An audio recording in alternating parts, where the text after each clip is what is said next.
আজকে বানিয়েছি পাতা মাছ, আলু, বেগুন দিয়ে তরকারি। প্রথমে মাছগুলো ভালো করে ধুয়ে নিয়ে জল ঝরিয়ে 1 চামচ নুন, 1 চামচ হলুদ দিয়ে ভালো করে মাখিয়ে রেখেছি।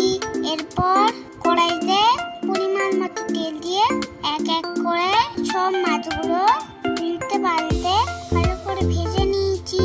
ওই তেলে কেটে রাখা আলু ও বেগুনগুলো হালকা করে ভেজে তুলে নিয়েছি। এরপর একটা মিষ্টি ধারে কুচানো পেঁয়াজ, আদা, কাঁচা লঙ্কা, টমেটো, ধনেপাতা, গোটা জিরে, 1 চামচ সরষে, একটু জল দিয়ে পেস্ট করে নিয়েছি।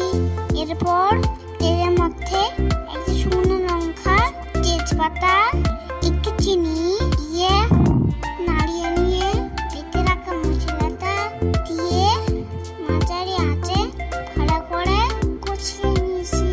হলুদ গুঁড়ো, একটু ধনে গুঁড়ো, পরিমাণ মতো নুন, কাশ্মীরি লঙ্কা গুঁড়ো, একটু ঝাল লঙ্কা ভালো করে মিশিয়ে নিয়ে বেটে রাখা আলুটা দিয়ে একটু কষে নিয়ে পরিমাণ মতো জল দিয়ে ঢাকনা দিয়ে দিয়েছি।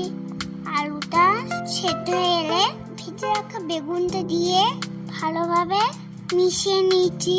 এরপর ভেজে রাখা মাছগুলো নিয়ে নেড়ে চেড়ে ঢাকনা দিয়ে দিয়েছি। একটুক্ষণ ফুটিয়ে নিয়ে ধনেপাতা কুচিয়ে দিয়ে নামিয়ে নিলেই তৈরি হয়ে গেল বেগুন মাথা ভাত দিয়ে তরকারি। গরম ভাতের সঙ্গে খেতে খুবই সুন্দর। ভিডিওটি যদি ভালো লাগে